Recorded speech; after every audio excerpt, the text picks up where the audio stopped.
Bénis ce moment. Sois au contrôle de tout. Et que tout esprit soit soumis à toi. Manifeste-toi maintenant avec puissance et gloire. Et confirme ta parole dans tous les cœurs. Confirme ta parole. Confirme ta parole afin que tu reçoives toute la gloire. Au nom de Jésus-Christ. Amen. Shalom. Quand le Fils de l'homme viendra, trouvera-t-il la foi sur la terre? Luc 18, verset 8. En réponse à une question des pharisiens, Jésus a donné un long enseignement sur la situation du monde en général et de l'Église en particulier dans les temps précédents son retour. C'est bien sûr dans Luc 17, versets 20 à 37. Jésus précise d'abord la réalité intérieure du royaume parmi ses disciples comme ne dépendant pas d'une manifestation spectaculaire.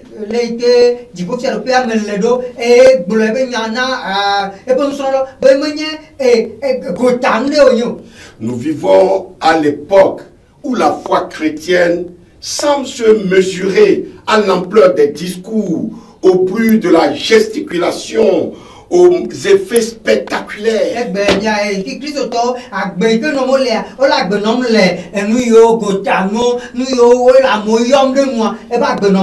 À cause de cela, de nombreuses personnes se déplacent, courent dans de grands rassemblements qui seraient le gage de la présence du Seigneur à la recherche des miracles, à la solution de leurs problèmes.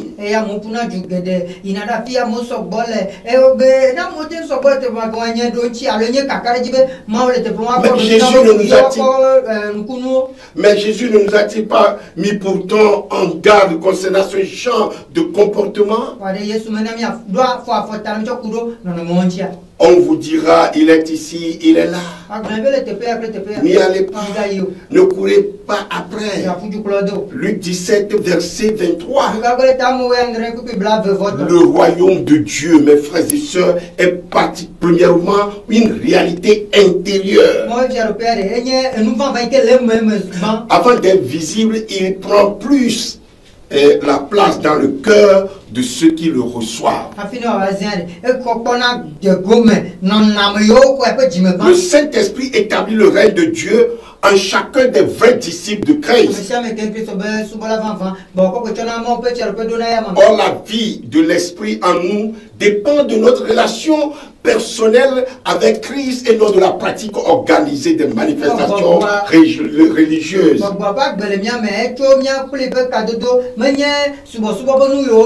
Que ce soit sur le plan individuel ou bien que ce soit sur le plan collectif. Si le Saint-Esprit vit en nous selon ce qu'il veut, alors il se manifestera aussi de manière visible et audible. Car la vraie foi engendre la manifestation de la puissance et de la gloire de Dieu. Selon ce que Jésus a déclaré, si tu crois, tu verras la gloire de Dieu.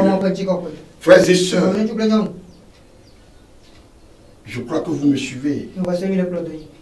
Ok. Or, il y a encore aujourd'hui une mesure suffisante de foi dans nos propres cœurs et dans l'Église de Christ pour permettre l'accomplissement des œuvres de Dieu et la réalisation de toutes ses promesses.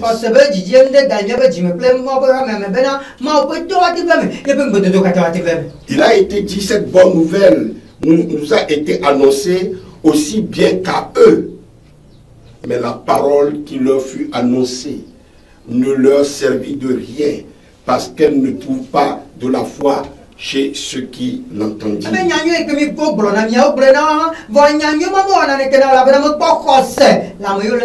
Hébreux 4, 2.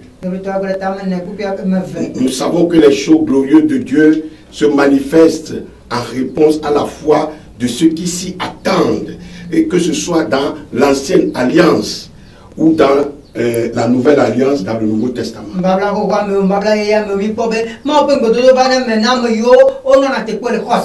C'est ce que nous trouvons écrit dans le chapitre 11 de l'Épître aux Hébreux, quand il a parlé de tous ces héros, de tous ces héros de la foi. Mais voilà, mes frères et sœurs, la question qui est posée par Jésus lui-même. Quand le Fils de l'homme viendra, trouvera-t-il la foi sur la terre? L'époque qui précède la venue de Jésus ressemble à celle qui précéda le déluge et la destruction de Sodome et Gomorrhe.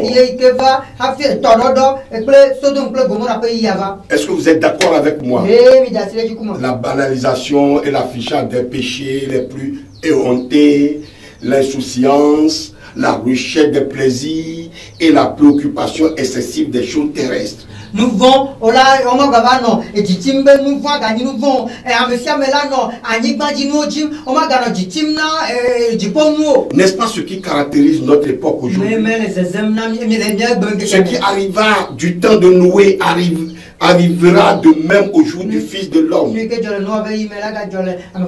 Les hommes mangeaient, buvaient, se mariaient et mariaient leurs enfants jusqu'au jour où Noé entra dans l'arche.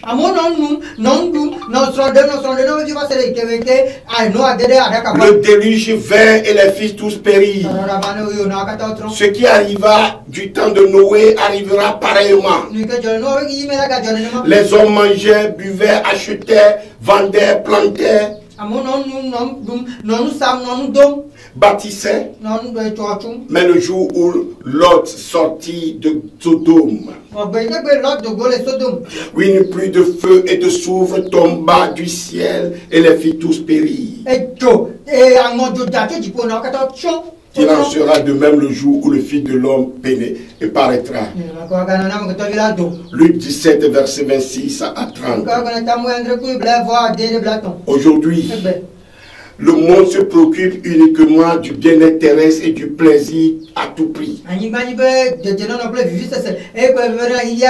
Et l'Église, ceux qui se disent croire en Christ, qui se disent chrétiens et qui attendent le retour de Jésus. Voici ce que Jésus en dit. La charité se refroidit parce que l'iniquité se sera accrue. La charité du plus grand nombre se refroidira. Matthieu 24, verset 12. L'apostasie généralisée. La vraie foi est abandonnée. Car l'Esprit dit expressément que dans les derniers temps, quelques-uns abandonneront la foi pour s'attacher à des doctrines séducteurs, à des esprits séducteurs et à des doctrines de démons. Par l'hypocrisie de faux docteurs portant la marque de la flétrissure dans leur propre conscience.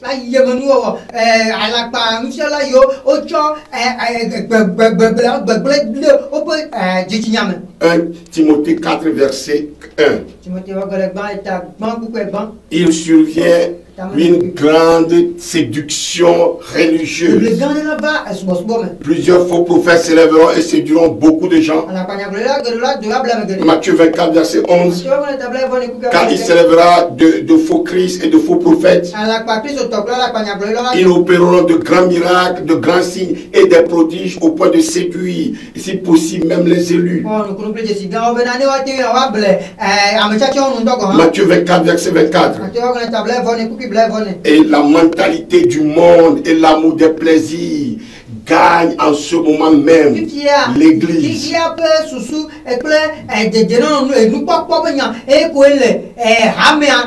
Sache que dans les derniers jours, il y aura des temps difficiles. Car les hommes seront égoïstes, amis de l'argent, fanfarons, hautains, blasphémateur, rebelle à nos parents, ingrat, irréligieux, insensible, déloyaux, calomniateurs, intempérants et cruels, ennemis des gens de bien, traîtres, emportés, enflés d'orgueil, aimant le plaisir plus que Dieu, ayant l'apparence de la piété, mais reniant ce qui en fait la force.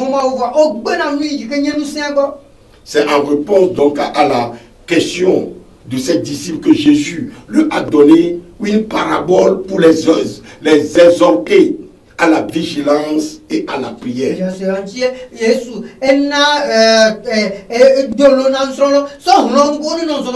Luc 18, verset 1. Jésus place la veuve de sa parabole en but à l'iniquité d'un juge. Yesu echo gondron agosi ikele be nyame cho leke gondron la les disciples alors le mblenanti. Il veut nous faire comprendre que les temps précédents et son retour sera des temps difficiles.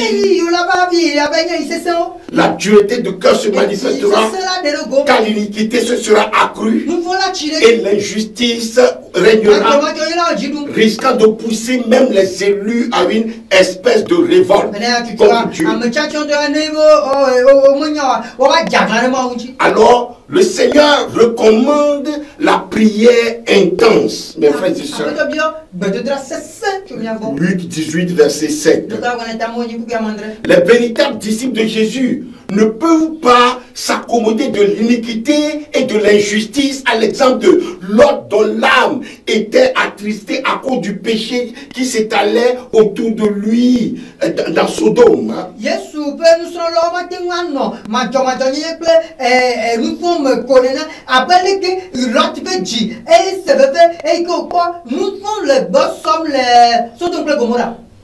Pierre le dit dans 2 Pierre 2 verset 7.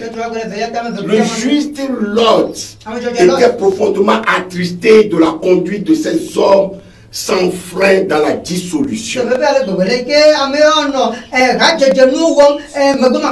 Dans un monde de plus en plus tourné vers le plaisir et le péché, les enfants de Dieu, les chrétiens, ne peuvent que soupirer après la venue de leur maître.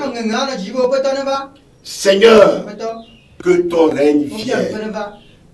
Maranatha, viens. Seigneur, viens.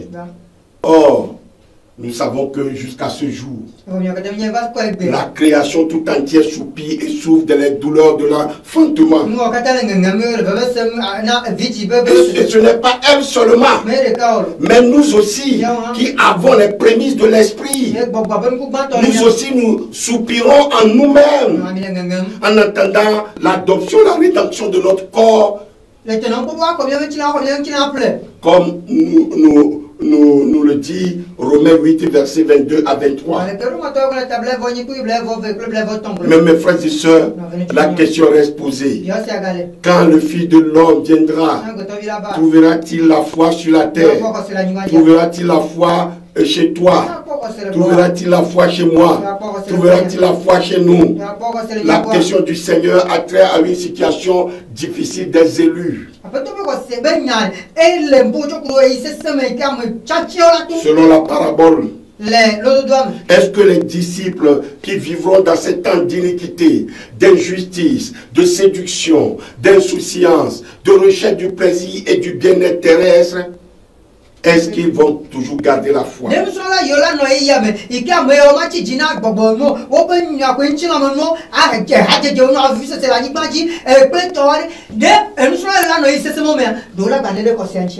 que les disciples qui seront aussi en but à la haine de ceux qui refusent les enseignements de Jésus, est-ce qu'ils ne seront pas séduits, entraînés dans l'esprit du monde?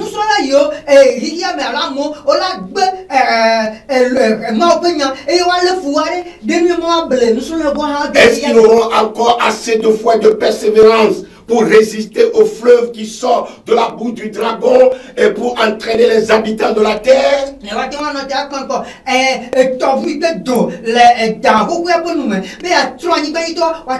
Comme cela est bien écrit dans Apocalypse 12, versets 15 et 16.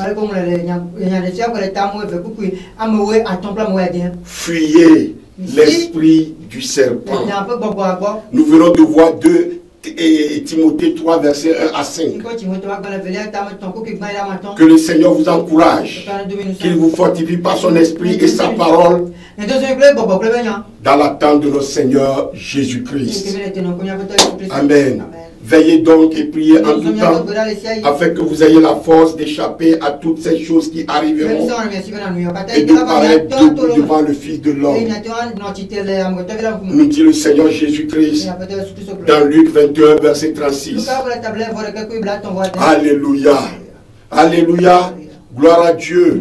Pas un pas sans Jésus. La joie de l'Éternel est notre force. Mes chers amis, vous êtes bien sûr à votre émission Prépare-toi à la rencontre de ton Dieu.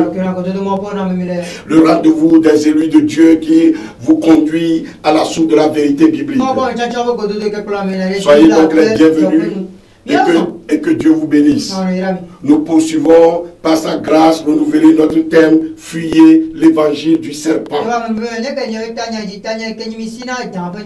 Est-ce que vous priez pour nous?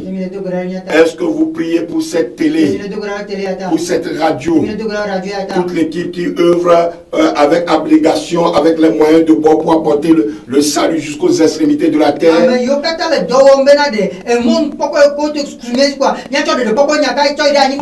Est-ce que vous priez pour l'équipe? Nous croyons que vous n'oublierez pas de le faire. Nous aussi, nous prions pour vous.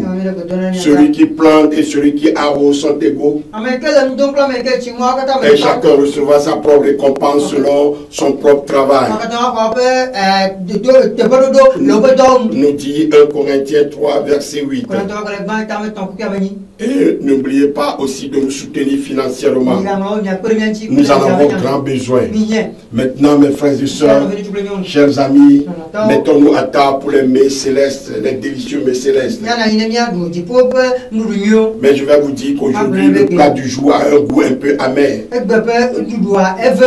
Mais c'est très nourrissant. C'est très nourrissant. Je m'étonne que vous vous détournez si promptement de celui qui vous a appelé par la grâce de Christ pour passer à un autre évangile. Non pas qu'il y ait un autre évangile, mais il y a des gens qui vous troublent, qui veulent altérer l'évangile de Christ. Mais si nous-mêmes, si un ange du ciel annonçait un évangile s'écartant de celui que nous avons prêché, qu'il soit anathème. Nous l'avons dit précédemment et je le répète à cette heure. Si quelqu'un vous annonce un évangile s'écartant de celui que vous avez reçu, qu'il soit anathème. Galates 1, verset 6 à 9. Pour passer à un autre évangile. C'est l'évangile du serpent. Un évangile altéré. Un évangile perverti. Et si l'évangile est altéré, donc vous devez savoir que il y a du vrai.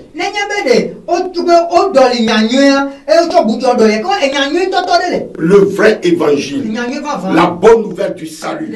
Cette bonne nouvelle porte l'incarnation, la crucifixion, la mort, la résurrection et la gloire éternelle de Jésus-Christ, le Messie ou le Sauveur de l'humanité.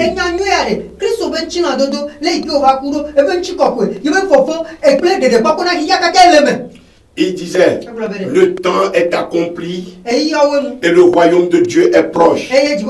Répentez-vous et croyez à la bonne nouvelle. Marc 1, verset 5. Verset 15 plutôt. Mes frères et sœurs, l'évangile est bien là. base même de notre salut. Puisqu'il prouve, comme toutes les références bibliques qui parlent du salut en Jésus-Christ, que tous ceux qui n'acceptent pas cet évangile sont perdus. Cela est prouvé d'une façon claire et précise que c'est le seul moyen qui a été donné à tous les hommes, juifs ou non juifs, pour trouver et accéder au salut unique que nous apporte Jésus-Christ.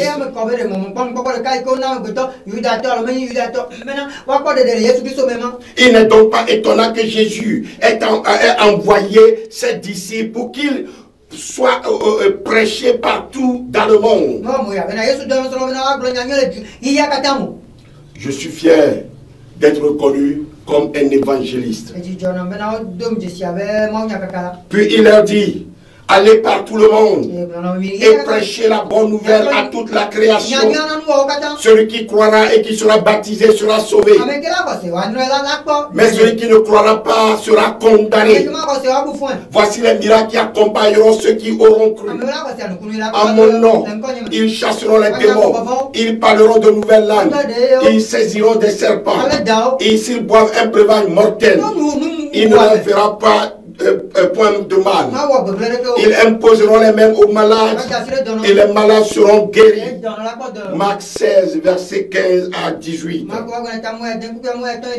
Mes frères et sœurs, l'évangile se définit également comme l'ensemble des vérités fondamentales que constituent les Écritures.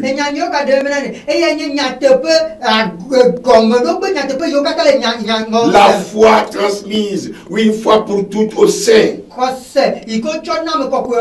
et la sainte doctrine. 2 Timothée 4, verset 3 à 4. Car il viendra un temps où les hommes ne supporteront pas la sainte doctrine,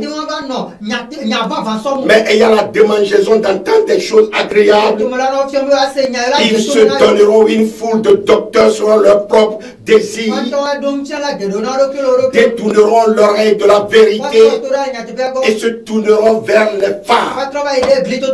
De ce fait, ils mèneront une vie qui leur semble facile avec toutes les permissions et les compromis du siècle présent. Car il viendra un temps où les hommes ne supporteront pas la saine doctrine. Il faut à nous donc signaler que l'évangile de Christ est aussi la prédication de la croix. La prédication de la croix qui est la puissance de Dieu pour quiconque croit. Mais folie pour les Grecs et scandale pour les Juifs. Vous verrez cela bien sûr dans Romains 1 verset 16 et dans 1 Corinthiens 1 verset 18. Cette croix, mes frères et sœurs, n'est pas surtout le signe en forme de T ou de foi, et la foi comme ça là. Emprunté, cela est emprunté aux Phéniciens, plutôt, et ce n'est pas ça, ce n'est pas de cette croix. Ou bien ce n'est pas la croix renversée qui est un signe satanique qui est devenu le symbole de la paix dans le monde. Elle n'est pas non plus le bout de bois que l'on retrouve habituellement dans ou sur les églises, les bâtiments des églises. Ce n'est ni le crucifix que l'on porte. La croix. Il s'agit de la croix. La vraie croix. Moins plus. Ça dit le trait horizontal qui est le trait vertical. Le trait vertical, c'est Dieu et les hommes. Et le trait vertical, c'est les hommes entre eux. Ça veut dire la réconciliation, le positif dans votre vie. La croix représente Jésus crucifié, la source du salut de l'humanité. Nous prêchons Christ crucifié, scandale pour les Juifs et folie pour les païens. 1 Corinthiens 1, verset 23. Car je n'ai pas eu la pensée de savoir parmi vous autre chose que Jésus-Christ et Jésus-Christ crucifié. 1 Corinthiens 2, verset 2. Oh mes frères et sœurs, le Seigneur Jésus enjoint à tous ses fidèles que chacun porte aussi sa croix. Matthieu 10, verset 38. Matthieu 7, verset 24. Marc 8, verset 34. Et Luc 9, verset 23. Mais, chers amis, il faut savoir que Satan reste violemment la croix, qu'il s'engage à nous détourner de la croix, et il a engagé des agents pour détourner l'évangile de la croix.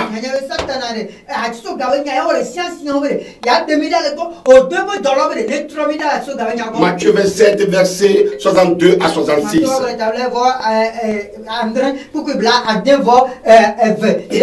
Et alors il a établi un autre dans les églises, l'évangile du serpent.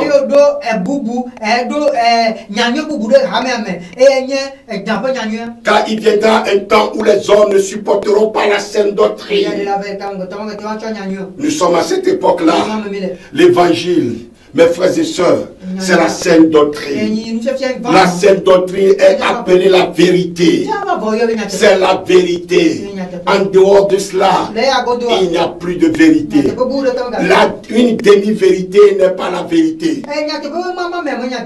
Une doctrine, frères et sœurs, c'est l'ensemble de notions qu'on affirme être vraies et par lesquelles on prétend fournir une interprétation des faits.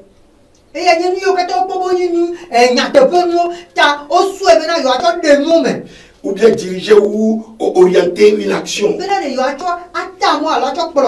En d'autres termes, c'est un ensemble d'affirmations et de principes dans lesquels un homme exprime son interprétation des faits et formule la leçon des expériences qui dirigent sa conduite.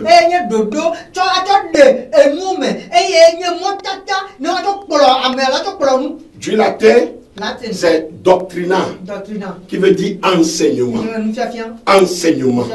Dans le domaine biblique, la doctrine est avant tout une expression de la foi et une présentation des faits qui sont l'objet de cette foi. Soulignons qu'une doctrine biblique doit être confirmée par les textes et le contexte de la Bible.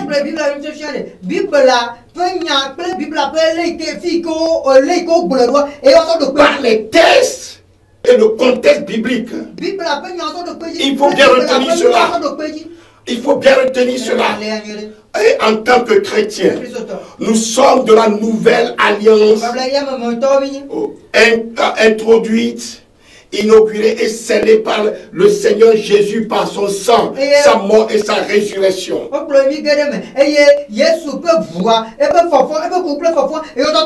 Et c'est la sainte doctrine de Jésus qui nous concerne. C'est la sainte doctrine de Jésus qui nous concerne, pas une autre. Jésus enseignait avec autorité et la foule était frappée de sa doctrine. Matthieu 7, verset 28. La sainte doctrine est celle que Jésus a présentée et enseignée. Révélateur de la vérité divine, lui-même dira: ma doctrine n'est pas de moi. Jean 7, verset 13. Et il affirmera: si quelqu'un veut faire la volonté de Dieu, il connaîtra si ma doctrine est de Dieu. Jean 7, verset 17. Parlant du christianisme naissant, Paul confessera avoir même persécuté à mort cette doctrine.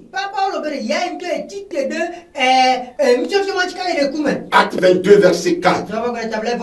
Ceci bien avant sa conversion, en croyant servir Dieu. Vous me suivez, n'est-ce pas? Donc, il faut que nous puissions nous accrocher à la saine doctrine. Il est important de souligner que les apôtres ont traduit fidèlement par la suite. Ils ont traduit fidèlement, avec fidélité, la saine doctrine du Seigneur. Et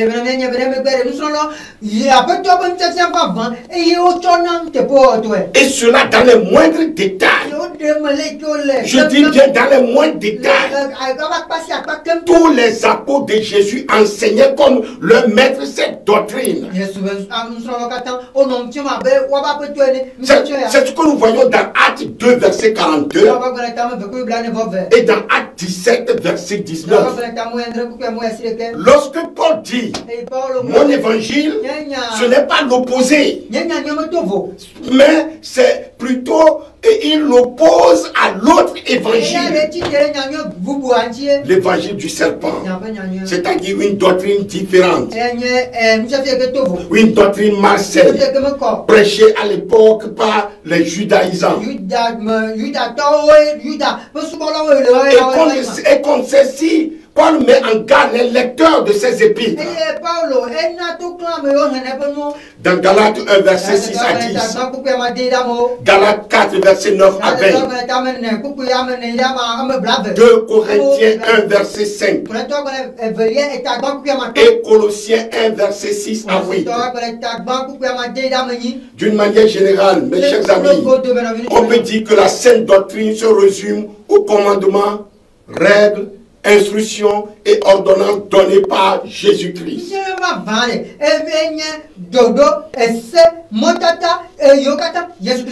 Après tout, la sainte doctrine, c'est avant tout une vie centrée sur Christ, une vie centrée sur Jésus-Christ, mes frères et sœurs. C'est ça, la sainte doctrine. Un prédicateur doit faire tout son possible pour faire respecter et honorer la doctrine de notre Seigneur Jésus-Christ. Et la seule façon de pouvoir y parvenir est d'y rester lui-même attaché à cette doctrine. L'importance de l'exhortation de Paul à Timothée le souligne si bien.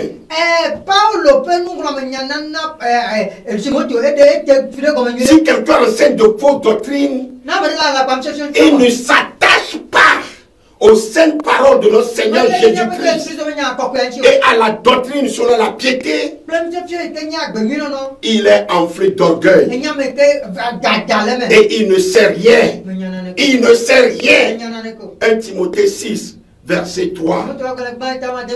Ne pas s'attacher aux paroles du Seigneur pour enseigner de fausses doctrines. C'est un acte de rébellion volontaire à l'égard des Saintes Écritures, à l'égard de Dieu lui-même. Dieu qui est la parole. Mes frères et sœurs, ne vous amusez pas avec la parole de Dieu. Comprenez que c'est un rejet total de l'enseignement de Christ. Quand vous vous écartez de la sainte doctrine, ces hommes en question, comme le dit Paul, sont enflés d'orgueil et ils ne savent rien. Par contre, ceux qui à tout prix combattront contre les fausses doctrines ne seront jamais les orgueilleux, mais des hommes qui désirent rester fidèles à la parole de Dieu. C'est le combat de la foi pour le triomphe de la vérité, mes frères et sœurs. Alléluia. Nos messages, nos enseignements, notre vie chrétienne doivent être en harmonie avec la doctrine selon la piété. En tant que serviteurs de Dieu, nous sommes dans l'obligation d'enseigner avec certitude et les précisions du Christ et des apôtres.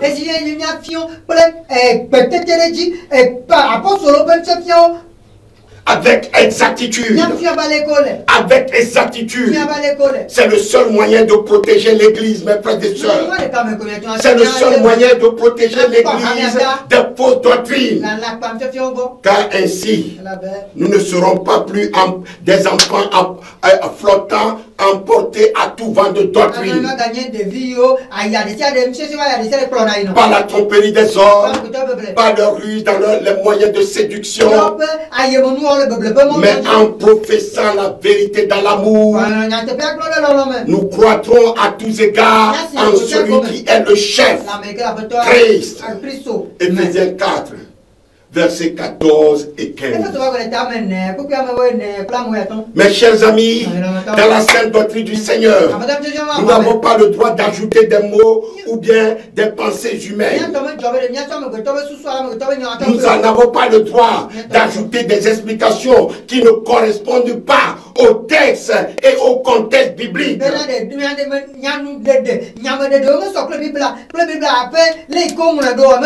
Car ceux qui tordent le sens des Écritures, ils le font pour leur propre ruine.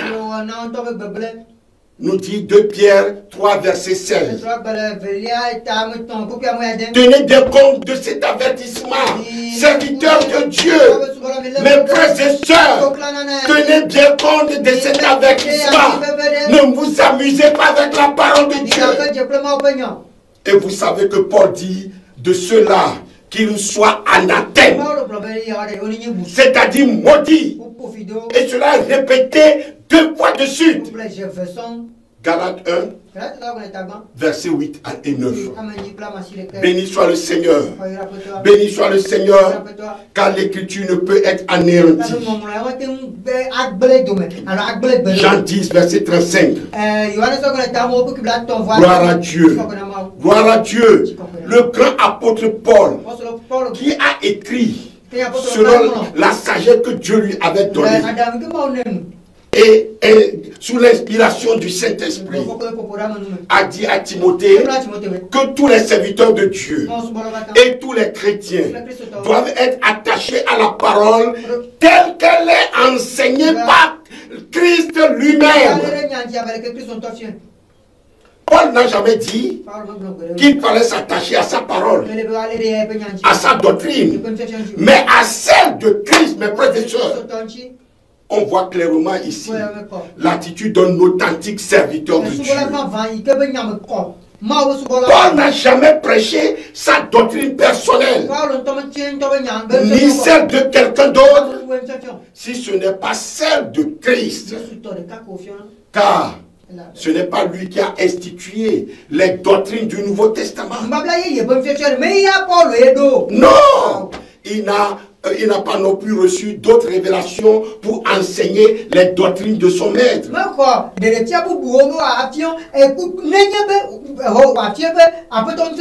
Son maître, c'est Christ. En dehors de Christ, Paul n'a plus un autre maître. Aucun apôtre, mes frères et sœurs, n'a prescrit aussi une autre doctrine que celle de Christ. C'est pour cette raison que Paul a dit à Timothée de rester attaché à la vraie parole. Et ceci n'est pas adressé à Timothée seul, mais à nous tous, à moi, à vous et à moi. Frères et sœurs dans la foi, Dieu nous gardera certainement de l'erreur et des vents flottants de fausses doctrines. Si nous restons fidèles à sa parole, si nous restons fidèles à sa parole, et si nous fuyons l'évangile du serpent. Béni soit Dieu pour Paul et les autres apôtres qui ont contribué à écrire le Nouveau Testament pour nous. Ils ont respecté mot pour mot toutes les doctrines de Jésus-Christ.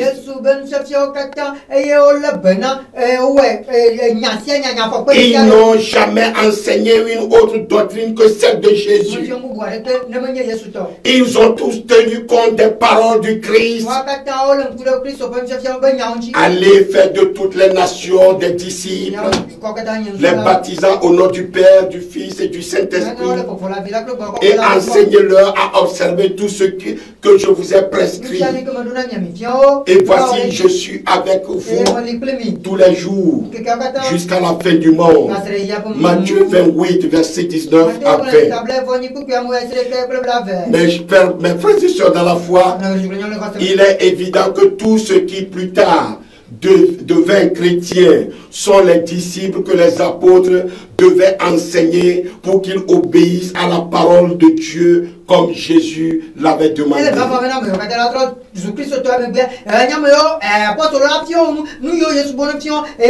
Ce sont tous ceux qui font partie de l'Église.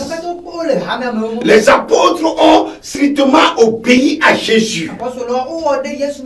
Tous ceux qui plus tard devaient chrétiens ont reçu les instructions nécessaires à tout niveau doctrinal.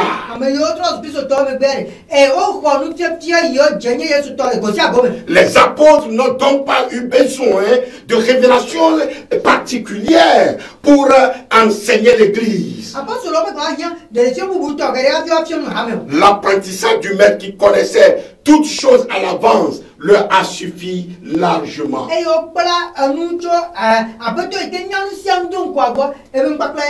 Mes frères et sœurs dans la foi, comme les apôtres, restons fidèles aux ordonnances du Christ et à sa doctrine. Restons fidèles aux ordonnances du Christ et à sa doctrine. Nos messages et nos enseignements doivent être en harmonie avec les Écritures. Nous les appelons les Écritures saintes. Tout ce que nous prêchons, tout ce que nous écrivons, tout ce que nous enseignons doit être conforme à la sainte doctrine du Christ. Et aucune interprétation particulière ne doit y être ajoutée. Pierre nous le rappelle dans sa deuxième épître. Sachez tout d'abord vous-même qu'aucune prophétie de l'Écriture ne peut être un objet d'interprétation particulière.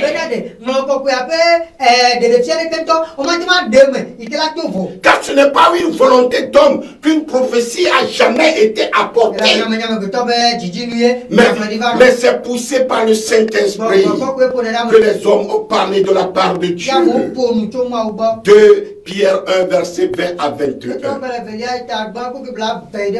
Il est question ici des écrivains sacrés qui ont été choisis pour écrire la Bible, mes frères et sœurs. Et la prophétie qui est la Bible. Et la parole prophétique plutôt qui est la Bible doit rester prioritaire en toutes choses. Prioritaire en toutes choses. Il est bien évident que ce n'est pas nous qui avons été choisis pour écrire les 66 livres qui constituent la Bible aujourd'hui. Mais nous sommes en droit de la prêcher, en droit de l'enseigner, à condition de ne pas modifier ce qui a été écrit, à condition de ne ni enlever ni ajouter quoi que ce soit à ce qui a été écrit. Paul avait entièrement raison de dire à Timothée, en exposant ces choses aux frères, c'est-à-dire la doctrine aux frères, il lui dit, 1 Timothée 4, verset 6, tu seras un bon ministre de Jésus-Christ, nourri des paroles de la foi et de la bonne doctrine que tu as exactement suivie. Voilà la recommandation de Paul à nous tous. Les prédicateurs, comme tous les chrétiens, n'ont pas le droit d'interpréter les versets de la Bible qui affirment avec exactitude la vérité de Christ et des apôtres en la transformant En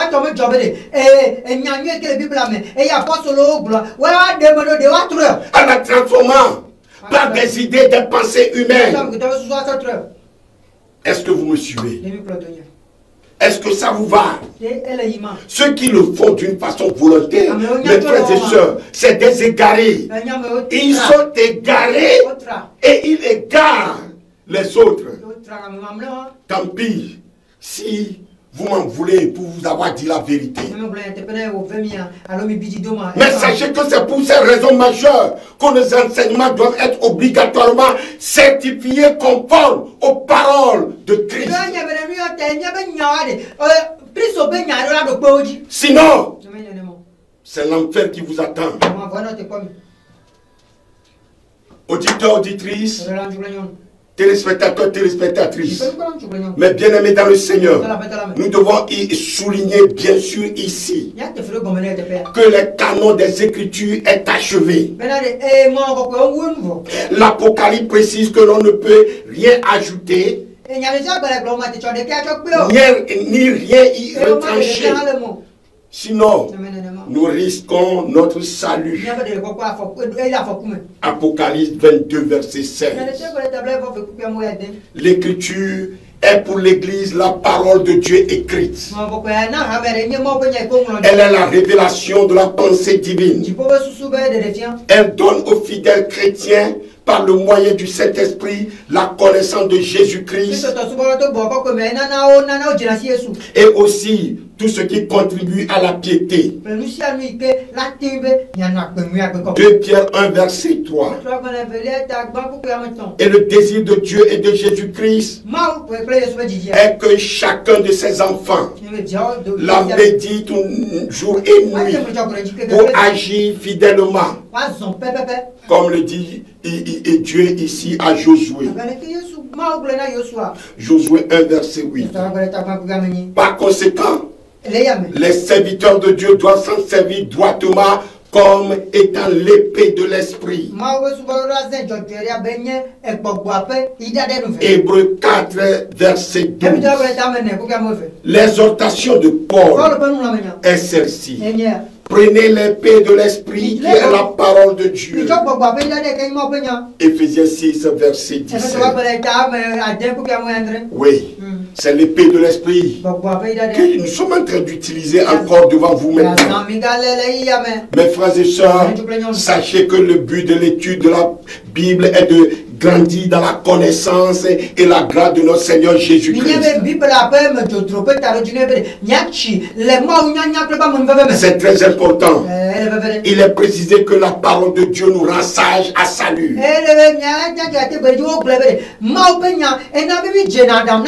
Paul dit, toi demeure dans les choses que tu as apprises et reconnues certaines, sachant que tu les as apprises dès ton enfance. Tu connais les saintes écritures qui peuvent te rendre sage à salut par la foi en Jésus-Christ. 2 Timothée 3, verset 14. Frères et sœurs dans la foi, l'enseignement des textes sacrés de l'écriture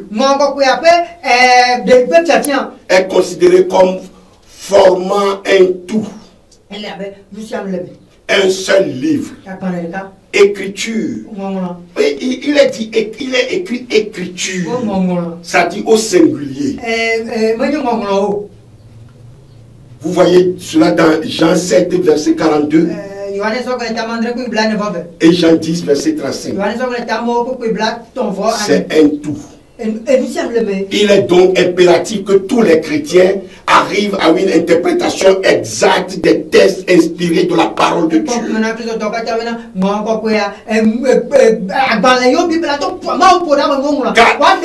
Car il ne serait pas normal que les doctrines de la Bible ne soient pas comprises par les chrétiens. Sinon, on n'est pas chrétien. Mon frère, ma soeur, tu as le Saint-Esprit pour comprendre la Bible. Il est là pour nous conduire, pour nous convaincre du péché, de la justice et du jugement de Dieu.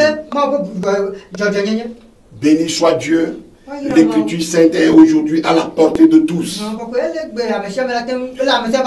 Elle est utile comme le dit l'apôtre Paul.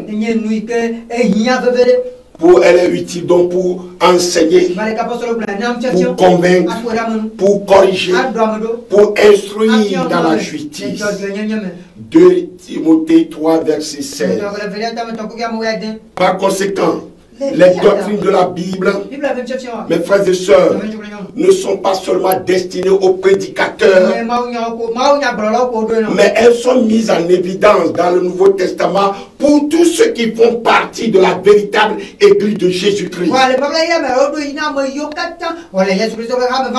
Est-ce que vous me comprenez? À ce qui concerne principalement l'Église à la fin des temps, nous notons au moins 4 importantes prophéties qui s'accomplissent littéralement sur nos yeux. Et je vais vous donner ces 4 prophéties. D'abord, il y a l'évangélisation du monde. Jésus a dit, cette bonne nouvelle du royaume sera prêchée dans le monde entier pour servir de témoignage à toutes les nations. Alors viendra la fin. Matthieu 24, verset 14. Vous savez, aujourd'hui, avec l'Internet, le satellite, les réseaux sociaux, les médias traditionnels, la radio, la télévision, cet objectif est atteint aujourd'hui. Votre chaîne du réveil LNTV, Lumière des Nations TV, est une télé satellitaire qui couvre tous les pays d'Afrique. Mais couplé avec les réseaux sociaux, nos pages Facebook et YouTube, etc. Et surtout avec le réseau mondial l'IMES World TV, vous pouvez nous suivre partout dans le monde. On nous suit aujourd'hui partout dans le monde. Partout dans le monde. Mais mes frères et sœurs, notons que la bonne nouvelle du royaume sera prêchée dans le monde entier ne signifie pas, ou bien ne veut pas dire que le monde entier sera sauvé. Deuxièmement, nous avons l'accroissement de l'iniquité aujourd'hui. Sans aucun doute, l'iniquité s'accroît de plus en plus de nos jours. L'époque de Sodome et de Gomorrhe est en train de revivre sous nos yeux. Oui, il va s'en dire aujourd'hui que nous vivons dans donc le temps de l'apostasie prédit par Jésus et les apôtres. Parce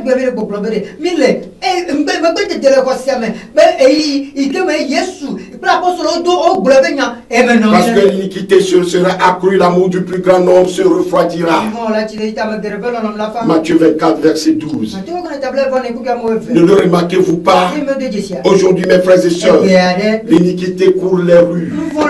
L'iniquité est dans tous les médias. En son temps, Paul avait déjà averti l'Église que personne ne vous séduit d'aucune manière, car il faut que l'apostasie soit arrivée auparavant et que l'on ait vu paraître l'homme impie, le fils de la perdition. 2 Thessaloniciens 2, verset 3. La troisième prophétie qui se réalise devant nous, c'est l'amour, l'abandon de l'amour. La troisième prophétie que nous vivons actuellement, c'est l'abandon de l'amour. Dans la Bible, c'est écrit la charité. Charité, c'est l'amour. Oui, quand les temps sont durs et qu'on est envahi partout par les fausses doctrines, les doctrines de démons, l'amour du plus grand nombre se refroidit. Matthieu 24, verset 12.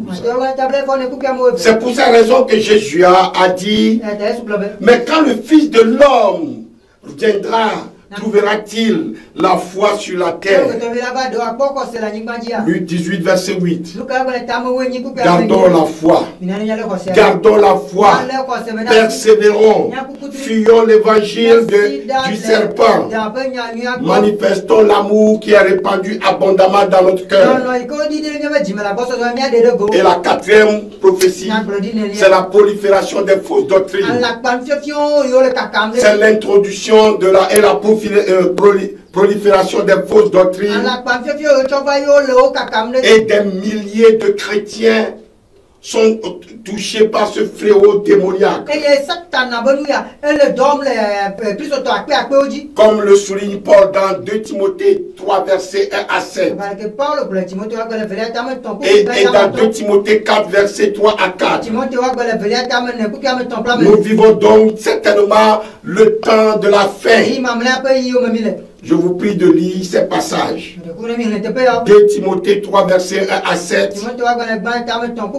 Et 2 Timothée 4, versets 3 à 4. Mais Paul prévient. Car si quelqu'un vient vous prêcher un autre Jésus que celui que nous avons prêché, ou si vous recevez un autre esprit que celui que vous avez reçu, ou un autre évangile que celui que vous avez embrassé, vous le supporterez fort bien.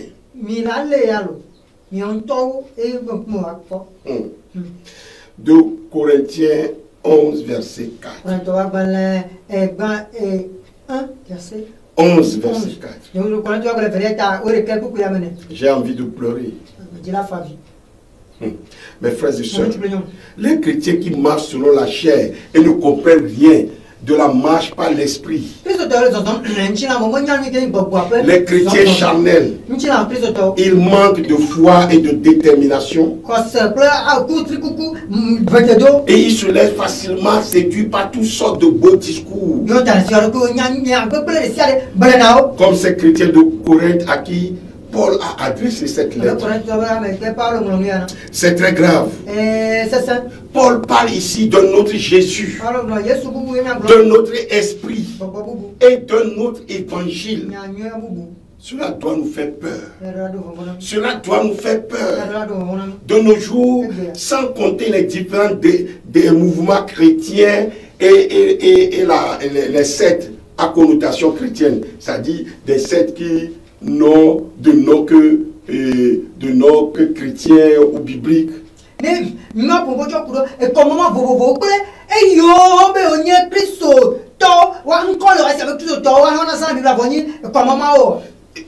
Au sein des églises évangéliques, même pentecôtistes ou charismatiques, les faux enseignants se multiplient à grande échelle. Au sein même des églises pentecôtistes, des églises évangéliques, des églises charismatiques, et beaucoup n'y voient que du feu. De nombreux chrétiens sont persuadés être dans la vérité alors qu'ils ne croient pas au Jésus de la Bible,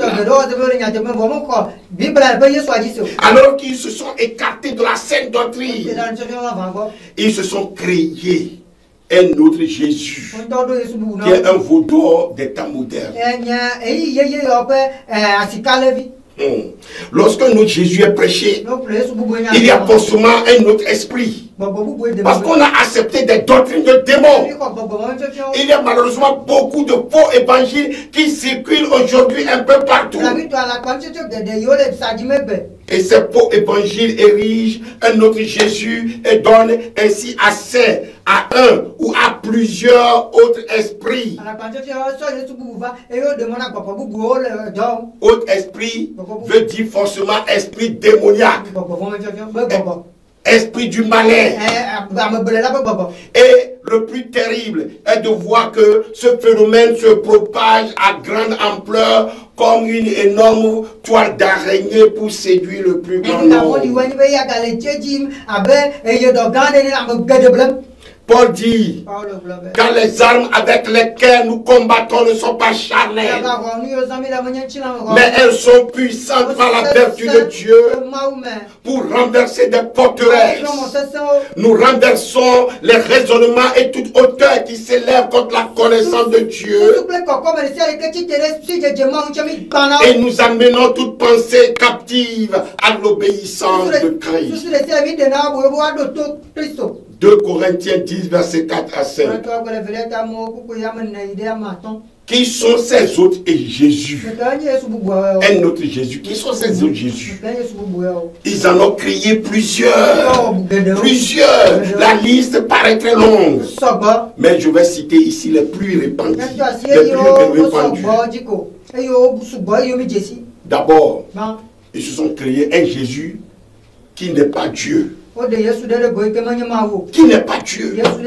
Le sujet de la divinité de Jésus, pour bien le comprendre, nécessite un enseignement approfondi que je ne peux pas faire dans le cadre de cette émission.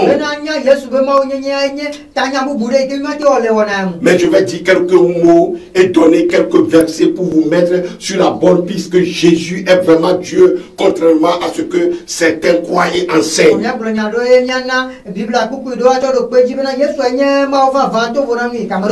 Prenons par exemple Ésaïe 9, verset 5. Car un enfant nous est né, un fils nous est donné, et la domination reposera sur son aile. On l'appellera admirable, conseiller, Dieu tout-puissant, Dieu tout-puissant, Père éternel, Prince de la paix. Vous avez entendu? En Jean 14, verset 9 à 11, à l'apôtre Philippe qui demande à Jésus de lui montrer le Père. Jésus lui-même répond ceci. Il y a si longtemps que je suis avec vous et tu ne me connais pas, Philippe. Celui qui m'a vu a vu le Père. Les paroles que je vous dis, je ne les dis pas de moi-même, mais c'est le Père qui demeure en moi et qui accomplit ses propres œuvres. Croyez ce que je vous dis. Je suis dans le Père et le Père est en moi. Alléluia. Dans Jean 20, verset 28 à 29, à noter que Jésus, qui est sans péché, ne reprend pas Thomas lorsque Thomas l'appelle. Mon Seigneur et mon Dieu.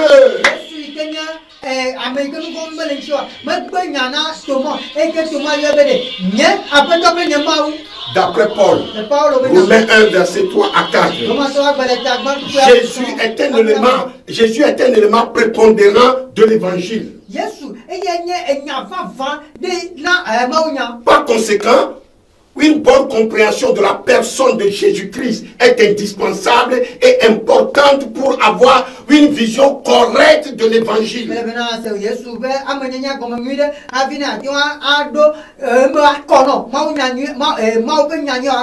Toute la Bible rejoint ce point.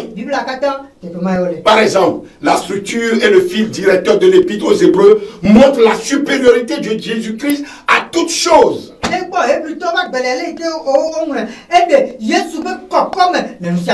En rappelant constamment sa divinité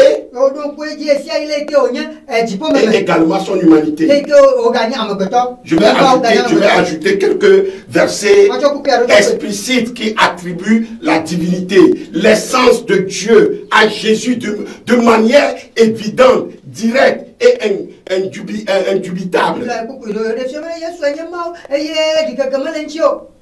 Vous avez Colossiens 2, verset 9, Jean 1, verset 1, Philippiens 2, verset 5 à 6, 1 Corinthiens 2, verset 7 à 8, Jean 13, verset 13, 1 Jean 5, versets 20 et 21. Romains 9, verset 5.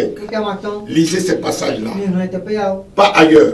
Nous pouvons constater que des versets de l'Ancien Testament parlant de l'Éternel, parlant de Dieu, sont attribués, appliqués à Jésus-Christ directement dans le Nouveau Testament.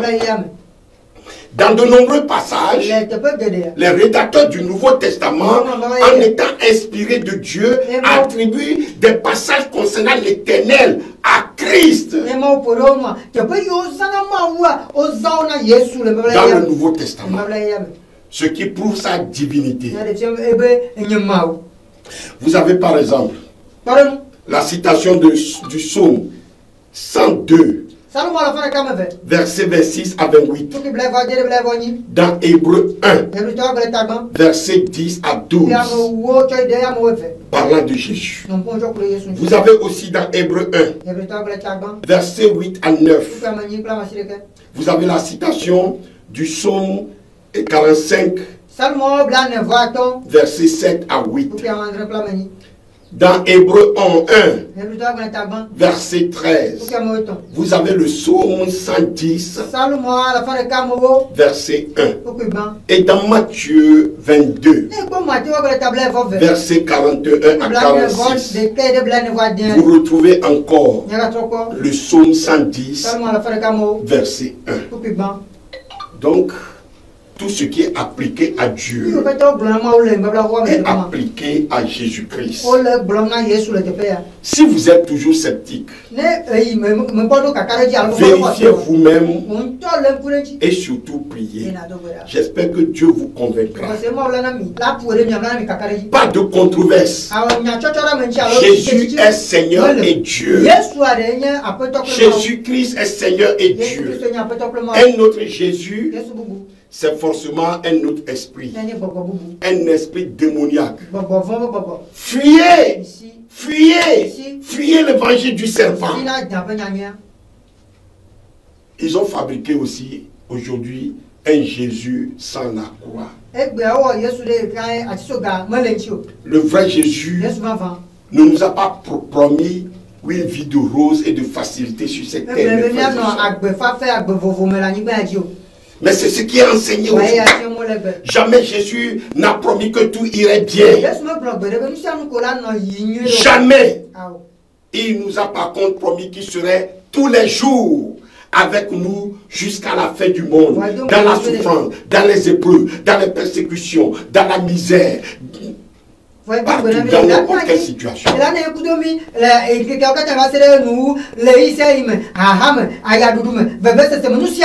Jean 15, verset 20.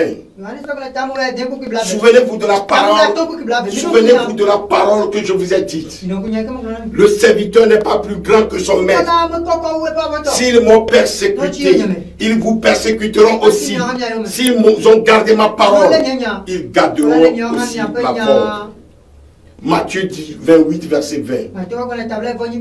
Et enseignez-leur à observer tout ce que je vous ai prescrit. Et voici, je suis avec vous tous les jours jusqu'à la fin du monde. Jamais le vrai Jésus n'a pas dit que tu ne souffriras pas. Bien au contraire, il a dit que tout ce qui lui appartient serait héritier s'il souffrait avec lui. Romains 8, verset 17. Or, si nous sommes enfants, nous sommes aussi héritiers. Héritiers de Dieu et co-héritiers de Christ. Si toutefois nous souffrons avec lui, afin d'être glorifiés avec lui. Vous avez bien entendu? On continue. Jamais le vrai Jésus n'a dit que tu deviendrais riche, mon frère, ma soeur. Il a simplement dit que tu ne manquerais de rien à ce qui concerne le nécessaire. Tu ne manquerais de rien. 1 Timothée 6, verset 8 à 9. Si donc nous avons la nourriture et le vêtement, cela nous suffira. Mais ceux qui veulent s'enrichir tombent dans la tentation, dans le piège, et beaucoup de désirs insensés et pernicieux qui plongent les hommes dans la ruine et la perdition. Chaque disciple de Jésus, mes frères et sœurs, pour suivre Jésus, est appelé à renoncer à lui-même et à porter sa croix. Matthieu 10, verset 38, et Matthieu 16, verset 24, Marc 8, verset 34, et Luc 9, verset 23. Un autre Jésus, c'est forcément un autre esprit, un esprit démoniaque. Fuyez, fuyez, fuyez l'évangile du serpent, les frères et sœurs. Nous avons aussi ce qu'ils ont fabriqué, un Jésus sauveur uniquement. Sauveur uniquement. On oublie qu'il est aussi Seigneur. Et c'est d'une importance capitale, mes frères et sœurs. Beaucoup l'ont fait sauveur de leur vie et non Seigneur.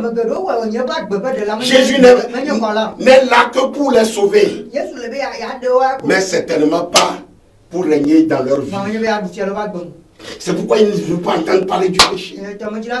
Il veut seulement entendre parler de bénédiction, bénédiction, bénédiction. Jésus a pourtant dit, demeurez en moi et je demeurerai en vous.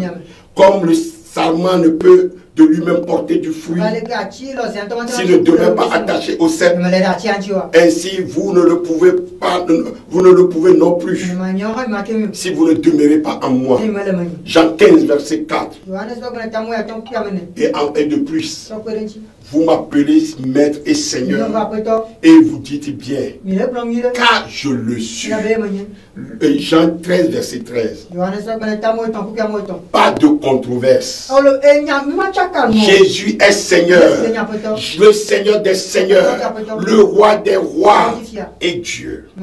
Un autre Jésus, c'est forcément un autre esprit, un esprit démoniaque. Fuyez, fuyez, fuyez l'évangile du serpent. Il présente aussi un Jésus qui ne tient plus compte du péché des croyants. Oui, une fois sauvé, sauvé toujours. On peut maintenant tout faire. Le péché n'existe plus. Et on oublie que Jésus sera juge à son retour. Et qu'il jugera aussi bien les justes que les méchants.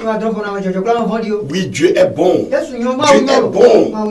Mais sous ce prétexte, certains oublient qu'il est aussi juste et saint. Juste et saint. Et il pense que son amour surpassera sa justice. Mais il se trompe. Lisons Matthieu 25, verset 31 à 33. Lorsque le Fils de l'homme viendra dans sa gloire avec tous les anges et s'assiera sur le trône de sa gloire, toutes les nations seront assemblés devant lui. Il séparera les uns d'avec les autres, comme le berger sépare les brebis d'avec les boucs. Et il mettra les brebis à sa droite et les boucs à sa gauche. Matthieu 7, verset 23. Alors je leur dirai ouvertement, je ne vous ai jamais connu. Retirez-vous de moi, vous qui commettez l'iniquité. Matthieu 25, verset 41. Alors il dira à ceux qui seront à sa gauche, c'est-à-dire les boucs, retirez-vous de moi, maudits, allez dans le feu éternel qui a été préparé pour le diable et pour ses anges. Frères et sœurs, vous avez bien entendu. Lisez également Jean 5, verset 26 à 27. Et Jean 5, verset 22 à 23. Est-ce que vous me suivez? Pas de controverse. Jésus est Seigneur, le Seigneur des Seigneurs, le Roi des Rois et Dieu. Saint, Saint, Saint est le Seigneur. Un autre Jésus, c'est forcément un autre esprit. Un esprit démoniaque. Fuyez! Fuyez! Fuyez l'évangile du serpent, mes frères et sœurs. Il vous présente encore un Jésus impuissant et insuffisant. La toute-puissance de Jésus est clairement établie dans ces passages que je vais vous lire. D'abord, Éphésiens 1, verset 20 à 21. Il a déployé en Christ, en le ressuscitant des morts et en le faisant asseoir à sa droite dans les lieux célestes, au-dessus de toute domination, de toute autorité, de toute puissance, de toute dignité et de tout nom qui se peut nommer, non seulement dans le siècle présent, mais encore dans le siècle à venir. Frères et sœurs, voyez également 1 Pierre 3, verset 22. Et dans Matthieu 18, Matthieu 28 plutôt. Matthieu 28, verset 18.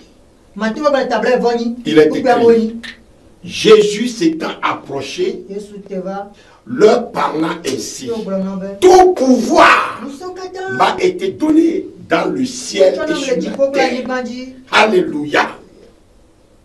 Et dans Jean 17, verset 2, selon que tu lui as donné pouvoir sur toute chair, afin qu'il accorde la vie éternelle à tout ce que tu lui as donné.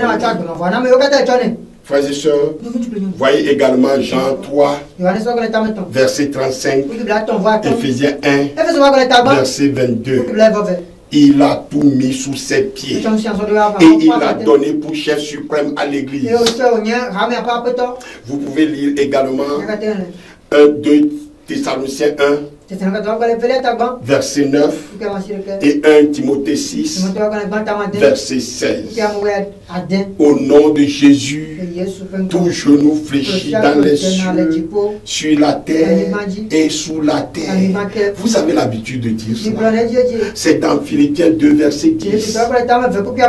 Et alors, si Jésus-Christ n'est pas tout puissant, il n'aurait pas dit à ses disciples: voici, je vous ai donné le pouvoir de marcher sur les serpents et les scorpions et sur toute la puissance de l'ennemi, et rien ne pourra vous nuire. Luc 10, verset 19. Et il ne dira non plus: je bâtirai mon église et les portes du séjour des morts ne prévaudront point contre elle. Matthieu 16, verset 18. Il ne pourra pas dire non plus: voici les miracles qui accompagneront ceux qui auront cru en mon nom.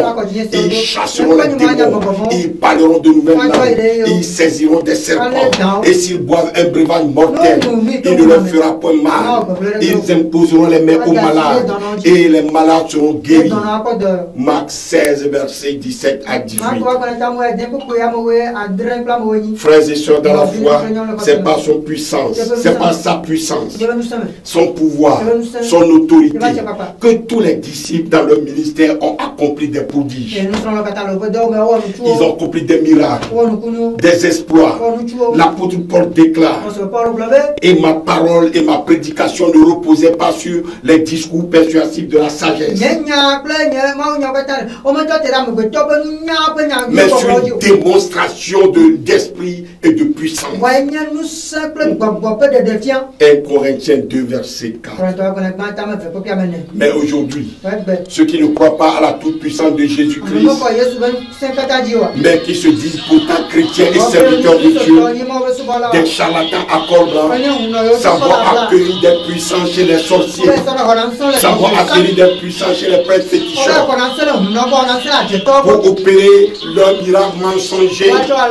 Et rappelez-vous, quand Moïse s'est présenté devant Pharaon, son bois était changé, son bâton, son bois était changé en serpent.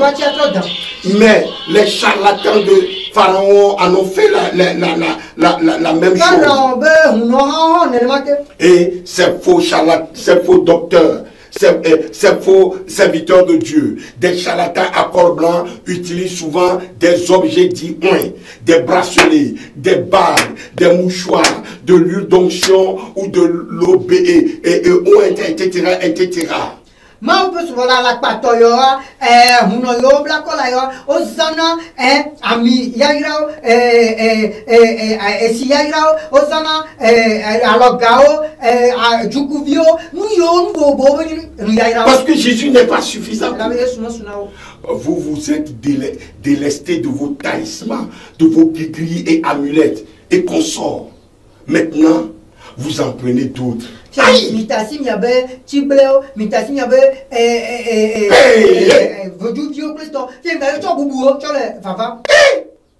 vous détournez votre foi de Jésus pour la porter sur ces objets.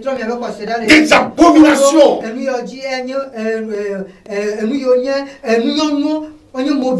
C'est de l'idolâtrie pure et simple. Vous êtes des idolâtres. Parce que vous portez votre foi sur des images, des photos de Jésus, des objets de votre adoration chez vous.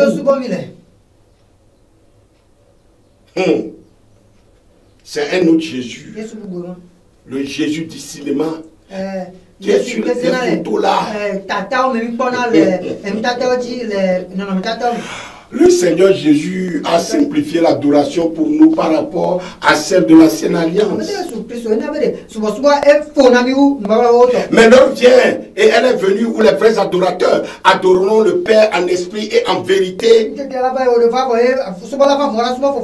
car ce sont là les vrais adorateurs que le Père demande. Jean 4, verset 23. Mais vous vous dites, non, nous voulons ce qui est compliqué. Pas ce qui est si simple. Vous retournez dans l'idolâtrie. Certains vont jusqu'à faire des sacrifices et rituels. Abomination. Cela me surprend vraiment de la part des Africains qui pourtant doivent aisément mettre la différence entre la vraie adoration et la fausse.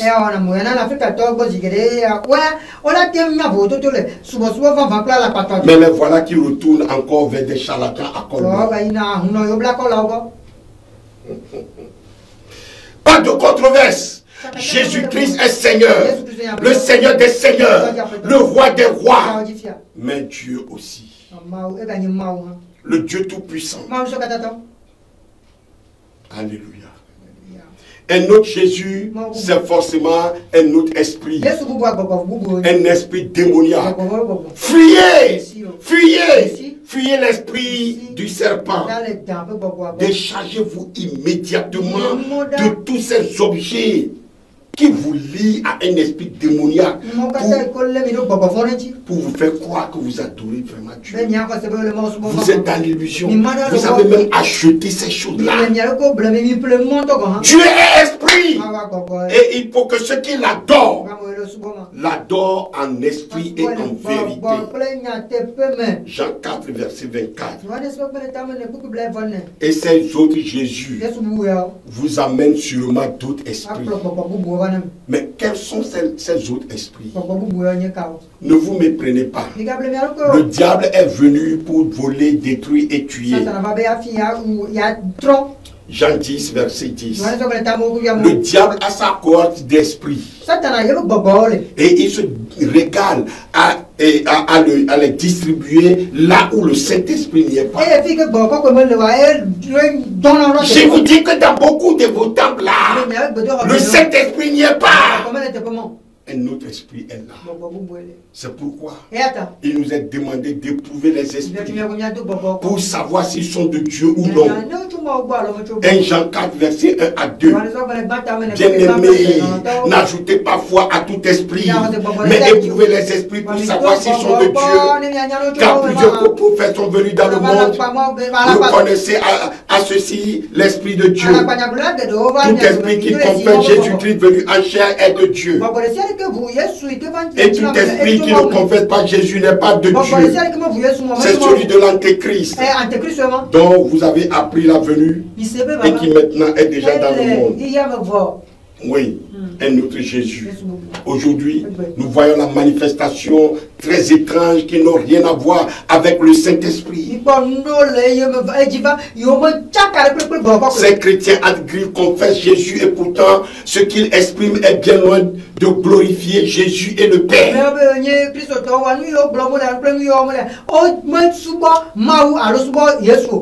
C'est pour dire que la puissance et les manifestations ne sont pas forcément la preuve que cela vient de Dieu.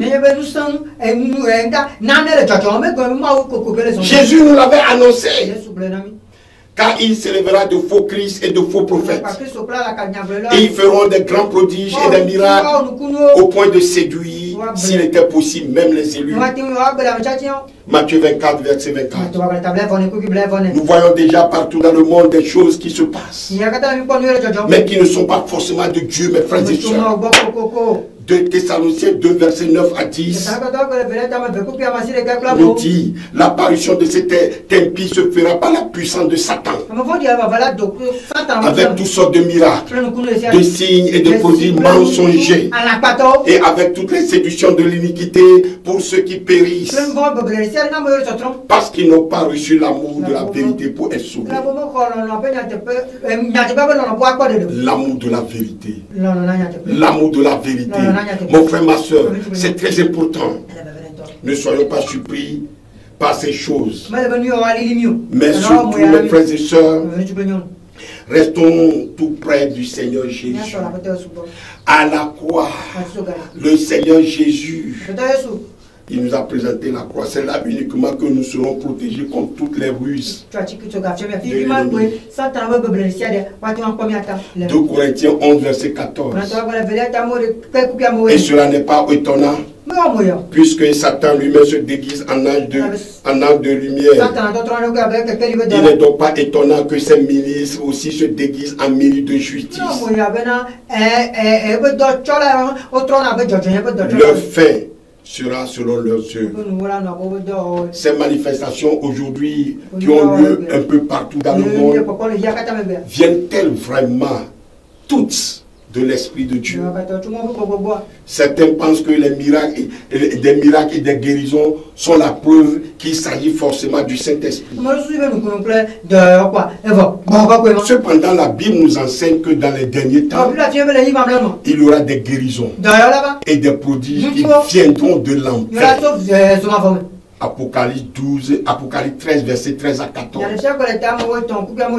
Elle opérait de grands prodiges, même jusqu'à faire descendre du feu du ciel sur la terre à la vue des hommes. Et elle séduisait les habitants de la terre par des prodiges qui lui étaient donnés d'opérer en présence de la bête, disant aux habitants de la terre de faire une image à la bête qui avait la blessure de l'épée et qui vivait. Mes frères et sœurs, cet esprit est déjà à l'œuvre dans le monde. Les esprits qui sont derrière les autres Jésus prêchés, nous en reparlerons amplement à notre prochaine rencontre pour analyser à la lumière de la parole de Dieu les autres évangiles qui se sont subtilement infiltrés dans le milieu chrétien pour semer l'apostasie partout.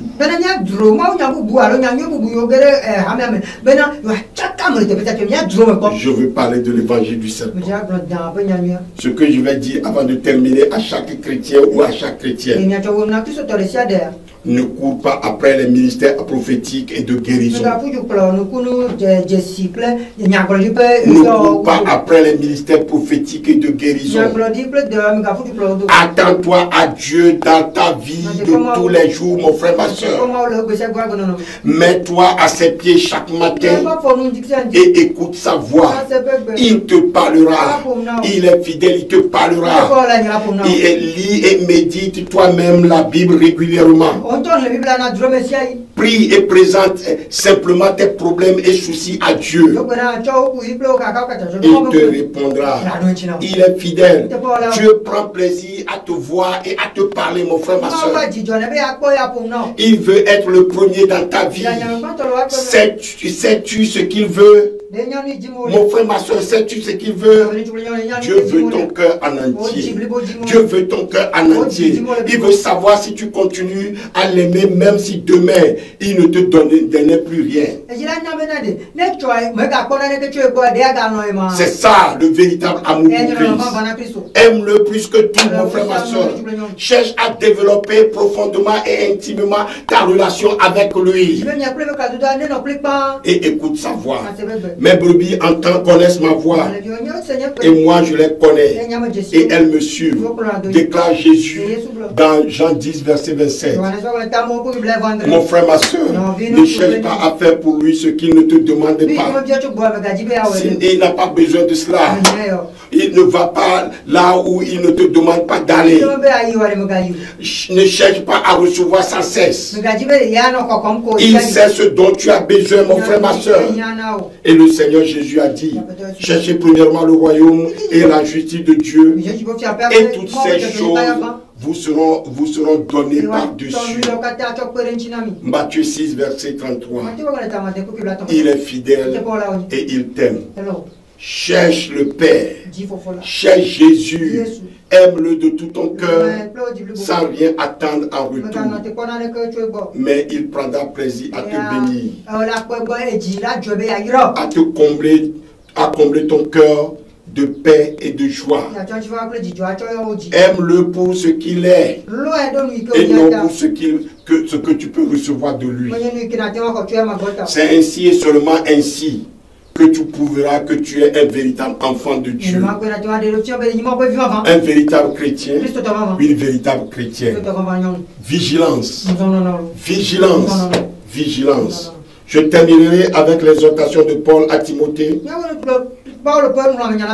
et qui s'adresse en même temps à tous les serviteurs de Dieu. Écoutez, je t'en conjure devant Dieu et devant Jésus-Christ qui doit juger les vivants et les morts, et au nom de son avènement et de son royaume, prêche la parole, insiste en toute occasion, favorable ou non, reprend, censure, exhorte avec toute douceur, en instruisant. 2 Timothée 4, verset 1 à 2. Serviteur de Dieu, ce n'est pas sans importance que Paul a aussi dit à Tite.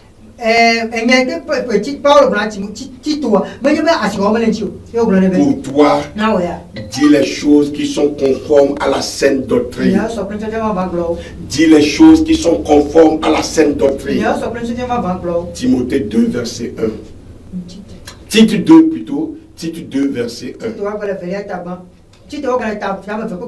Que le Seigneur nous garde. Que le Seigneur nous préserve. Que le Seigneur nous garde. Restez tous bénis. Au nom de Jésus. Amen. 90 03 60 86 90 03 60 86. À la prochaine. Merci.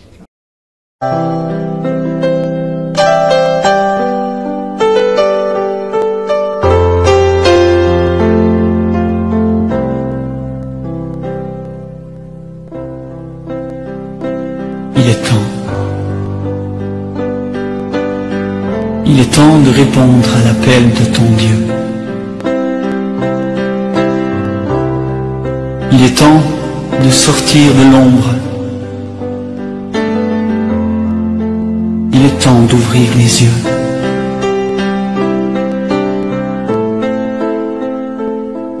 Il est temps de se lever, de s'approcher du Dieu de gloire. Il est temps de se soumettre à sa volonté. Il est temps de vivre à ses côtés. Il est temps de répondre à l'appel de ton Dieu. Il est temps de sortir de l'ombre. Il est temps d'ouvrir les yeux. Il est temps de se lever, de s'approcher de Dieu de gloire, de se soumettre à sa volonté. Il est temps de vivre à ses côtés. Ta conscience te condamne et Satan te réclame